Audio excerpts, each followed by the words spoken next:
Арыс қалалық мәдениет сарайында қала әкімі Гүлжан Құрманбекованың қорытынды есебі өтті. Апта басынан бері қалаға қарасты барлық ауылдық округ тұрғындарымен кездесіп, атқарылған жұмыстармен бөлісіп, ауылдардағы өзекті мәселелерді саралаған болатын. Ал бүгін қала халқымен жүздесіп, атқарылған істер мен жоспарлар жайында баяндайтын болады. Әуелі жиналған жұртшылыққа осы уақытқа дейінгі атқарылған істер жайында мағлұматтар айтылған бейнеролик көрсетілді. Одан әрі қала әкімі мінберге көтеріліп, келген халыққа атқарылған істер жөнінде баяндама жасады. Гүлжан Құрманбекованың айтуынша, өткен жылы қаламызға 22,6 миллиард теңге инвестиция тартылса, биыл 24,1 миллиард теңгеге дейін арттыру көзделіп отыр. Ауыл шаруашылығы, логистика салаларында да маңызды жобалар жүзеге асады. Бұл жоспардың бәрі Арыс қаласының 2030 жылға дейінгі экономикалық даму стратегиясына енгізілді. Яғни 2030 жылға дейін жалпы құны 373,3 миллиард теңге құрайтын 165 инвестициялық жобаны іске асырып 5 мыңға жуық жаңа жұмыс орнын құру жоспарлануда. 2024 жылы құны 16,1 миллиард теңгені құрайтын 22 инвестициялық жоба іске асырылды. Жаңа өздеріңіз бейнероликтен көрдіңіздер. Ол Мега Агат мекемесі бірнеше мекеме ашып отыр, қойма ашып отыр, астық қоймасын ашып отыр. Енді осы жерде жақсы жаңалықты айтқым келіп отыр. Осы Мега Агат мекемесі осы ең үлкен май шығаратын заводтың құрылысын бастап жатыр. Ол жерде кем дегенде 400 азаматша жұмыс істейтін болады. Ол жерде күніне 500 тонна май шығаратын завод болатын болып отыр. Енді жылға іске қосамыз деп отыр.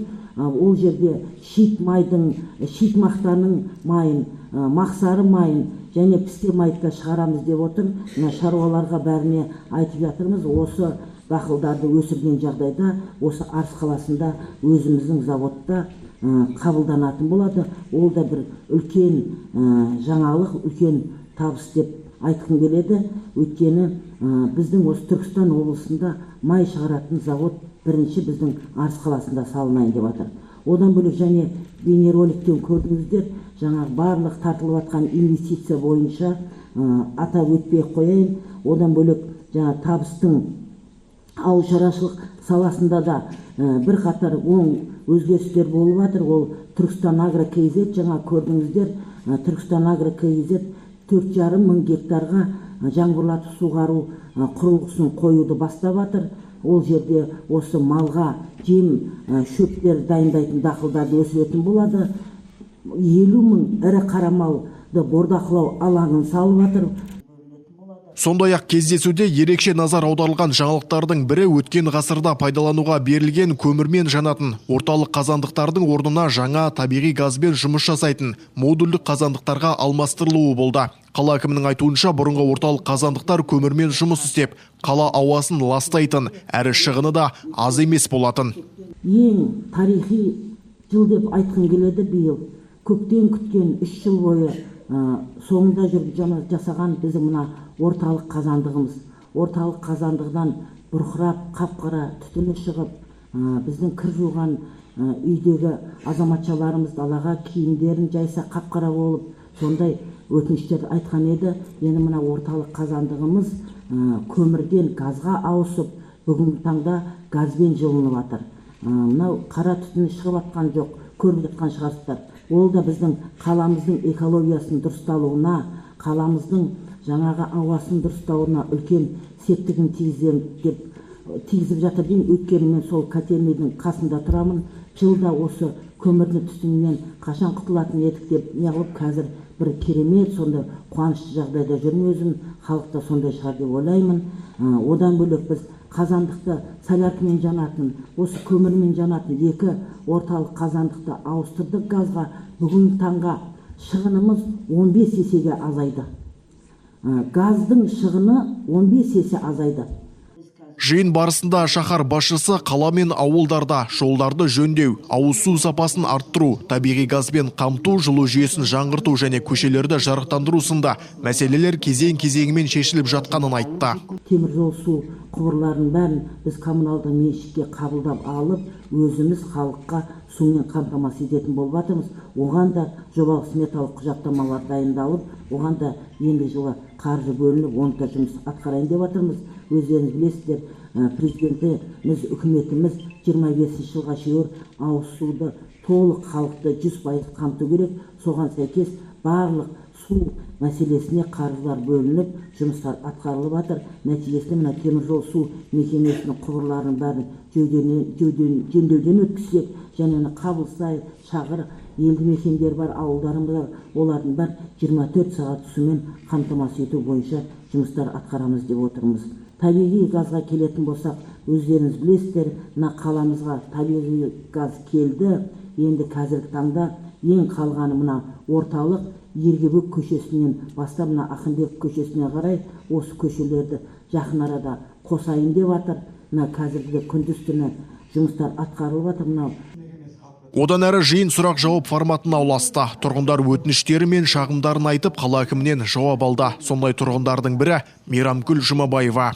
Бізге мен бір өтінішім бар еді, осы Парковый елді мекеніне кішкене балаларға ойнайтын площадка сатып берсеңіздер деген. Парковыйда былтыр сұраған өздеріңіз депутаттарыңыз, жер болмай жерді тауып, биыл қазір Парковыйға ойын алаңшасын салып жатыр.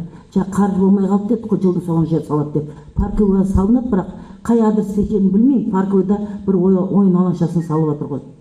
Адрес кім біледі? ПМС сол, ПМС-та ғой. Парковый ПМС емес па?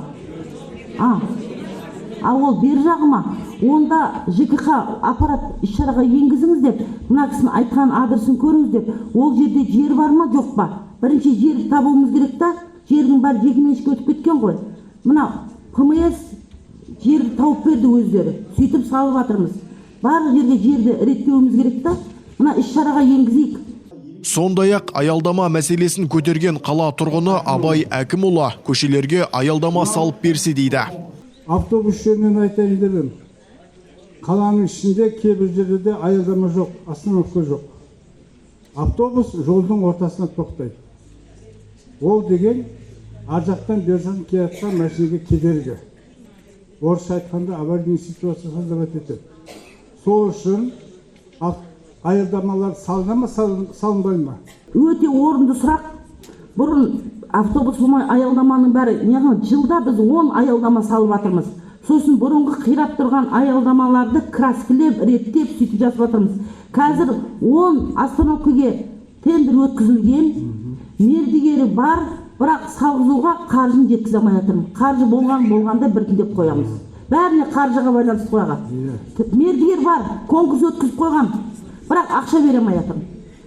Қала әкімінің есептік кездесуіне Байырқұм ауылдық округінен келген тұрғын Сәрсенбек Есімханов орман шаруашылығындағы бір қатар мәселелерге тоқталып өтті. Содан кейін мына орманның іші үйдің ат-отына толды. Тоғайға отын алуға барған адам көлігіне үйіндегі мусорын сап барады. Барады да тоғайдың жолының жағасы қайырды шамасы келіп жерге тастап кетеді. Түсінгенім мына сіздерге сұрақ қойып отыр. Сол лесхозға отын жарып алған адамды ұстап штраф салады дейді, халық айтады маған қазір. Ана кісі айтқан есіме түсіп отыр. Ал бірақ сол жерге келіп мусор төгіп жатқан, қоқыс төгіп жатқан адамдарды ұстамайды дейді. Міне сізге сұрақ. Айналаңыздың бәрі қоқысқа тола дейді. Бізде күнделікті тазалап тұрады қоқыстарын. Только билетпен ғана береміз біз отынды. Ол бұл кісінің айтып жатқан жері тура ауылдың жаны біздің жерге кірмейді. Ол екі үйдің шығарып тастаған қи қоқыстары ғой. Тура айтып жатқан жері. Сіздің жаныңызда қанша метр ол? Қоқыс қанша метр? Біздің жерде. 100 метр ма? Тура ауылдың жаны үйдің. Бізде Қазақстанда, таза Қазақстан деп отыр ғой. Менің жаным, оның жаны, оның алды емес. Сіздің прилегающий территорияңыз ба? Сізде тазалауыңыз керек. Аппарат тапсырма. Мына кісілердің мәселесі бойынша кеше мен жеделдедім, Байырқұмда да болдым, басқа кісілер айтты, қоқып жатыр, ана мусорлардың бәрі үйіліп жатыр, халық төгіп жатыр, бірақ лесхоздың адамдары соған қарап жатқан жоқ деген маған мәселе айтты. Сондықтан мына қоқыстарыңыздың бәрін, прилегающий айналасының бәрін 100 метрге шеуіп, бәрін тазалауға қанша уақыт берейік, одан кейін барып мен аппаратпен тексертем. Жоқ, біз тазалап отырмын. Таза ма? Онда болды. Ертең бірінші күннен бастап, или субботадан бастап тексересіздер, суреттерін бәрін береміз, одан кейін барып өкпелемеңіздер. Давайте қоқыстарды тазалаңыздар.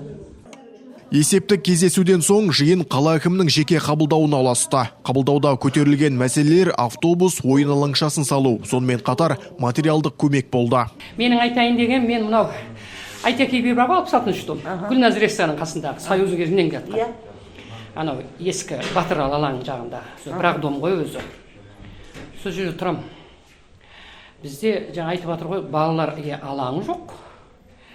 Отыратын сиденье жоқ. Бәрін жұлып кеткен. Азында тұрсаң сиденье жоқ. Ошым дым қоймаған ғой. Сол балдар ойнайын десе, ана ұзын жүретін жол бар ма? Соған ойнайды. Байқұстар ойнайтын жері жоқ. Контейнер деген страшно. Номер қандай сізнікі? 66 дом дейді. 66 үй. Иә. Қазір естің ба? Жоспарға енгіз. Қосып қойыңдар іштегі үмітпен келіп тұрмын. Жоспарға енгіз деп жатырмын. Иә. Борықбаев көше жерін айтайын дедім. Бір Борықбаев көшеде 3 ат бар. Борықбаев, Жүнжай, МПС деп та. Сол скорый бірденге шақыратын болса, қалай келеміз деп, Тамғат жақтан жоғары қарай шығасыз деп айтамыз скорыйға. Болмаса Ташкентке мен тіке жүріп бер қараққа келесіз деп айтамыз. Сол ең осы бір көшеде 3 ат, соны бір ат қылсаңыздар деген. Сосын сораға сәл жарық болса, мысалы анау алтын балапанның жанынан өтейін десең, қуыс жер. Страшно анау оқушылар немерелерін келатқанда. Мияқтан барайын десең, Тараз анан көше жағынан барайын десеңіз, қараңғы. Сол бір көшеде 3 ат, сол бір ат берілсе деген ұсыныс. Қала басшысы әр сұраққа жеке тоқталып, заң аясында жауап берді. Бір қатара сол жерде шешімін тапса, кейбірін бақылауға алып, жауапты сала басшыларына тиісті жұмыс жүргізуді тапсырды.